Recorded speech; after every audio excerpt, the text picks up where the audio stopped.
Hello and welcome to the Hill's Digital Health Podcast. The Hill is the digital health transformation catalyst based at Oxford University Hospitals. We're working to help the NHS make the most of digital innovation. We do this in three ways. We work with innovators to help them develop their digital health ideas and products and make them relevant to the NHS. We work with clinical teams to understand needs, engage them in digital innovation, increase digital skills and adopt innovation. And finally, we collaborate with many partners, bringing together multiple organisations to form a digital health ecosystem. You're listening to the Hill series on clinical entrepreneurs. My name is Megan Morris-Carter, Director of the Hill, and I'm joined here today by Myra Malik, who's Consultant Anaesthetist at Hillingdon Hospital's NHS Foundation Trust and co-founder of Respitrain. Welcome, Myra. It's great to have you on the podcast. Thank you, Megan, and I'm delighted to be part of the Hill's podcast programmes. I'm very lucky and very privileged, so thank you. Let's kick off by talking a little bit more about Respitrain. Can you tell me a bit about what problem it solves? So Respitrain is, we describe it as a complete respiratory solution that deals with the muscle atrophy that takes place when patients become mechanically ventilated. So each day a patient is mechanically ventilated, they can lose up to 6% of their muscle mass, particularly of the main muscle of respiration, which is the diaphragm. And this is a solution that addresses that muscle atrophy in the hopes that it aids their weaning from the mechanical ventilator more rapidly, so thus reducing their exposure to complications and also importantly reducing the cost of having patients mechanically ventilated. And that must be a pretty hot topic at the moment with COVID and the pandemic. I mean, that's presumably attracted quite a lot of interest over the last year and a half. It has. I mean, we only really started working on this time, probably late last year. So yes, things have happened quite rapidly and we are growing and expanding. So yes, there is a lot of interest, but also those people that would probably be most interested have been quite busy, like myself, in the last year and a half dealing with the pandemic. So yes, there is a lot of interest. So what made you start thinking about Respitrain and deciding to set it up as a business? So the project is initially been spun out from our roles at the University of Oxford. So in 2020, I became one of the Global Insight Fellows doing some research in needs-led innovation. So the programme brought together three people from around the world. So one of my colleagues was from Senegal, West Africa, he was a lawyer. My colleague and co-founder of Respitrain is Indian by background, but studied in the US and had worked in the startup in Kenya. And he's an engineer by background, and we were brought together to form a multidisciplinary team to do needs-led innovation in Senegal, West Africa. And the process takes us out of our normal working life to be immersed in this clinical environment for a period of time, undertaking observations and then looking at the problems as that multidisciplinary team and diving deeper into why those problems exist and using the problem to lead us to the solution. How did we go from observing in Senegal, West Africa to Respitrain? One of the observations we came across, went to the intensive care environment there and we saw these beautiful brand new ventilators still in their packaging in the corner and they were gathering dust. And in our process of understanding why that was, we spoke to different healthcare providers and clinicians and they said they were beautiful ventilators, but there was no training that came with them on how to use them. So they'd been there for a while and they simply didn't have the skills or expertise to use such complicated pieces of equipment. So from that, we realised that actually in a low resource setting, what you need is very simple and straightforward types of ventilation and equipment that can also be easily serviced by the local community. So you had to understand what skill set was available. And some of this digital technology was just a bit too complicated for that environment and couldn't be serviced. So that led us to looking at other forms of mechanical ventilation. And then COVID kind of hit at the same time. And we realized the entire world was then looking at forms of mechanical ventilations that could be translated into lower resource settings. So we then realized that actually those people that go onto ventilators need to come off ventilators as well. So that took us to the other end of that problem of mechanical ventilation, which led us down the route of Respitrain and recognizing that actually that problem has existed before COVID, and has been exacerbated by COVID, but will continue to exist after COVID leaves us, but not too long, because obviously respiratory training will come onto the market to solve it. Absolutely. See, there's a lot of things there, Myra. It's a fantastic story, such a fantastic experience for you, I'm sure, and then also so many steps along the pathway to actually getting to your final business idea.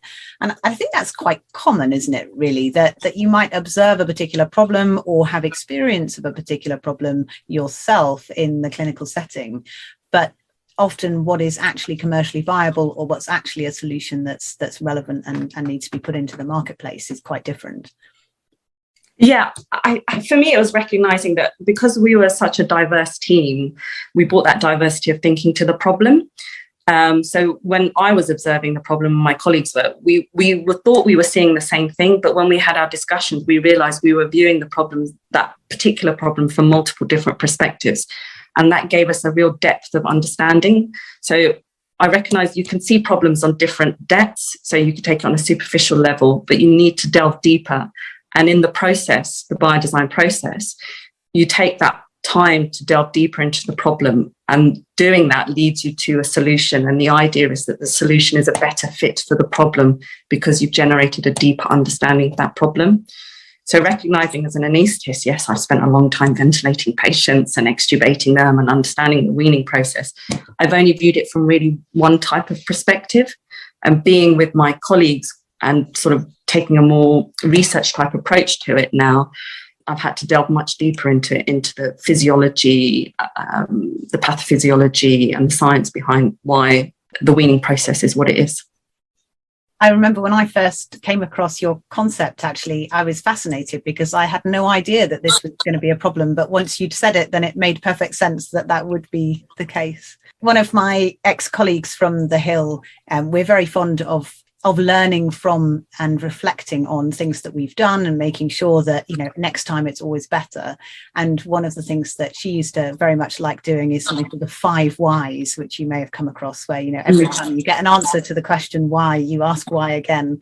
And I think it's very powerful, actually, very simple, but very powerful in terms of, as you say, delving beneath the surface of a problem and very much kind of getting to the meat of that problem, and perhaps starting to see that there might be other routes out of it, which you wouldn't have seen if you hadn't have gone that deep into the problem.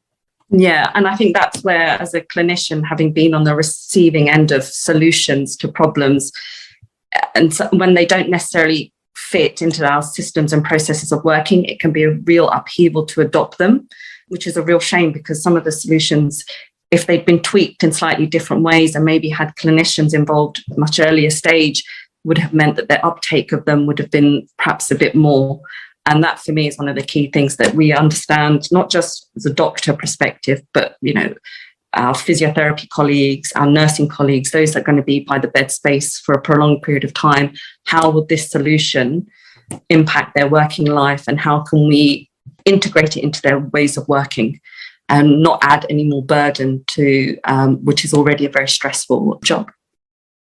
Absolutely. I think it's really important to understand what the pathway is at the moment, and how what you're doing is going to either modify or fit into that pathway, because behavioural change is one of the biggest challenges, I think, to adoption of any technology. And sometimes it's necessary, obviously, to change the way you do things, but I think it's an incredibly hard thing for human beings to do. And therefore, if you can find a way of making that change easy or very small, then that has much better chances of adoption and much better chances of being used in the clinical workplace. Yeah, and I think recognising that you might want to trade off sort of the snazziness of a solution, because actually it becomes too complicated to be used, and then allow, and do that trade-off so you can then get it into the hands of the person who's going to use it much more rapidly. Yes, well, I guess that's really important in places like Senegal as well, where, you know, clearly they had the equipment, but then didn't actually manage to train the people to use it, and therefore we're still lacking that immediate response that they needed at the time. Yeah, so that helped us understand that actually the solution it's only a solution if it actually gets used. And part of designing that solution is understanding how your user is going to use it, and does it meet their skills, does it meet their requirements, and does it, as I said, fit into their working ways, or can you amend their way of working to a point where it's not causing them too much upheaval. I love that quote, Myra, that it's only a solution if it can be used. I think that's hugely important. I want to go back also to your co-founders, because obviously, or your co-founder, because you came from pretty different backgrounds. Obviously, the program brought you together.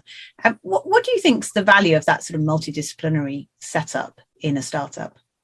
I think in any environment, and particularly in a startup, is that diversity of thinking. So we have such different perspectives and experience and backgrounds, and we bring that together in that environment. And then part of it is learning to be that team, so communicate those differences and perspective and share that knowledge and expertise. So we build a solution together that brings together all our skills and expertise, so it really solves the problem rather than, as I said, just build a snazzy solution.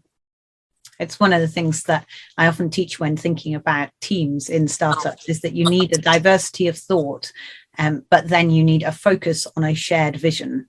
And if you don't have both the diversity and then the agreement on what it is you're trying to achieve, then that can be very hard.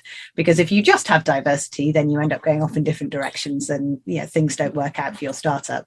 And if you have a shared vision, but actually you're all from very similar backgrounds, you may be a bit blindsided by certain aspects of the startup experience, whether that's through raising investment or looking at the market or trying to match your product to the market. You might not fully understand what could be done differently because you haven't got that diversity of thinking in the team. I think you're absolutely right. And I think the key thing is finding that balance where I think they call it storming and norming, the right kind of storming that's in a constructive way. I mean, I'm hugely respectful and sort of enamored. My colleague is amazing in what he does and what he's managed to achieve. So, huge amount of respect. And we both come at this problem because we both are passionate about the solution. And that storming phase probably was made easier because we were so immersed in what we were doing in Senegal. I mean, we had to live together, we worked together, we ate together, and you're in an environment where actually we had to rely very much on each other because Senegal is a French speaking country, main language is French, and my French is not that good. So we had to learn to speak the language, different culture, we had to learn how to top up our mobile phones using sort of the technologies that they have available, pay for the electricity, top that up. So it was a very, very different way of living and working, and, it sort of forced us to have to rely on each other hugely. I think a lot of people say that starting a startup with someone is a little bit like getting married to them. You do sort of end up spending a lot of time in each other's company and doing a lot of things together, and also making some pretty big decisions together as well. And so you do very much have to have that relationship first, I think. Build that relationship as part of your development of the startup. Yeah, and I think you're again absolutely right. And it's having those types of conversations are not ones that you probably have in everyday life, certainly not in a business sense or in a work sense, but you have to have them in startup life because there's not many of you, and you're having to make all the decisions and choices, and that have huge impact. So my colleagues relocated from the US, is now based in the UK. So these are big life decisions. So being in that environment, you have to learn good communication skills, also be able to articulate, be able to constructively give feedback to each other about what's being done or what's being said or what's not being done and what's not being said. So it does bring out its own challenges, but each time we sort of overcome something, we move forward, and that's fantastic. So what have been the biggest challenges to setting up this business? I think COVID has brought its own challenges. I'm a full-time NHS clinician, so I have to take into account, the uncertainty with our working life for that. My colleagues relocated to a different country, not being able to sort of work together, but having to work remotely, learning how to divide our time, What is our priority? What are our focuses? Being in a startup, you know very well that, there's so many multiple things that need to be done almost simultaneously, but you just need to find what is the priority because your time is so limited. So COVID has had an impact, but in some ways, I guess it's taught us the skills, how to communicate even better because we spend so little time physically together because of all the lockdowns and things. How to prioritize what's important and what can wait until another time for us to address. And actually, within ourselves, learning actually what do we really want from this and what are we able to commit and contribute to this to push this up, to push this forward. You're obviously on the Hills Market Access Accelerator and you're also a clinical entrepreneur. What values do programs like this bring to you, do you think? I think it's recognizing that programs like this bring you together with like-minded people, and in some ways finding your tribe. Everyone's story on the program, the Hill in particularly, will be different, and people will hear that in the podcast, the different stories. People have taken their own journey, their own pathway, but there's something to learn from it. And especially when you hear the difficulties and the challenges, to know that you're not alone, that other people have experienced that before you, so you can learn from them. There's obviously the mentoring and coaching, and that's been hugely influential. And finding the right mentors is very, very important if you're doing something like this, especially because you accept there'll be ups and downs and there'll be times where you probably just want to give up, and finding the right mentor who just helps you sort of overcome that and helps you see perhaps a different perspective to the problem you're facing. You might think it's insurmountable, but there's usually a way around it. And then obviously the networks. So, the legal, the investing, the link with the hospital for Hill particularly, that ready access to clinicians, those are the things that I found hugely beneficial from the Hill. I think it is quite important, isn't it, to build that community.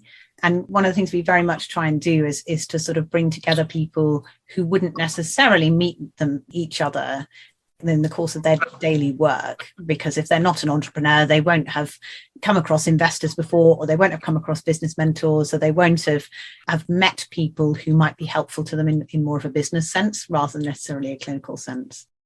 And even I think for clinicians, I think you've illustrated quite well that just because you have one single lived experience of a particular problem or a particular issue doesn't mean to say that you can't benefit from other clinicians' experiences and access to other people. Yeah, I think it's hugely important that you recognise that your experience is a perspective of a problem, just like helping on patients, they have a perspective on the problem that they're experiencing. Their relatives will have an experience of the problem as well, and being able to sort of bring that all together to give you a greater depth of understanding of that problem is hugely, beneficial. Obviously, respiratory train is hugely relevant to the current situation that a lot of people are experiencing. And of course, part of being successful in anything like a startup or a proposition of any kind is the timing of it, isn't it? Very much hitting it at the right moment when people are interested and when things can move forward. Do you feel that that's been the case for you with your development of Respiratory Train? Has COVID sort of come at the right time in a sense, or has Respiratory Train come at the right time for COVID, or has it presented more challenges? I think, yes, Respiratory Train has come at the right time. So I think it would be easy to say that because we're developing a device that can be easily translated into help dealing with the COVID crisis, but the problem becomes actually that it's very early stage, but also those people that would help validate and support its development are also very, very busy at the moment. And having come back into clinical practice, having been away for a significant period of last year, coming into a workforce that is tired and needing a lot of sort of support to get back into, now we're dealing with a backlog. I'm very conscious of not burdening my colleagues with sort of this great idea or this great solution that we're working on and taking away from their ability to recuperate from what's been happening. So it's just a catch-22 at the moment. I think it's often the case, isn't it, with an innovation that's for healthcare, in that, healthcare services across the world have a very large amount of work to do and a limited set of resources to do it with. And so any innovation has to take place on top of that, and that can be quite challenging, even if in the longer term it'll provide benefits to the services. Yeah, and I think when I go to work, I get reminded every day as to the reason why. And like I said, when you come home from a long day at work and you've got papers you need to read or investors you need to meet or, stuff for RespiTrain to keep it moving forward, it gives you that added sort of enthusiasm, and it reminds you of why you're doing it in the first place. And that, I suppose, I'm grateful to have that opportunity. I hope you'll make a big difference to a lot of patients, Myra. I'm sure you will. So it's definitely worth doing, I think. Oh, definitely. But yes, having the resilience to keep going, I think that's probably one of the toughest challenges. So where are you going to go next with the business? You've mentioned that it is quite an early stage concept. It's obviously a relatively complex or certainly invasive kind of approach, and therefore you're probably going to need quite a lot of evidence to back it up. So we are building a team. So if anyone's interested, please do hopefully get in touch some way, somehow. That's my ask. And then obviously funding, we're in the process of applying grants, looking for those that want to come on board financially as well. So we're just open to being approached by people. But in the meantime, we will carry on as we are and persevering. Finally, Myra, I know that you're already very generous with your time in helping out other early stage entrepreneurs, even though you're still in the process yourself. What sort of advice do you give to them? What would be your sort of top 3 tips or whatever to leave them with at the end of this podcast? I think if you are interested in solving problems, then get involved, find a way. There's always a way. Be interested in this problem. Want to solve the problem and have that as your main focus. You see lots of people interested in developing a solution, and they almost become sort of fixated on the solution.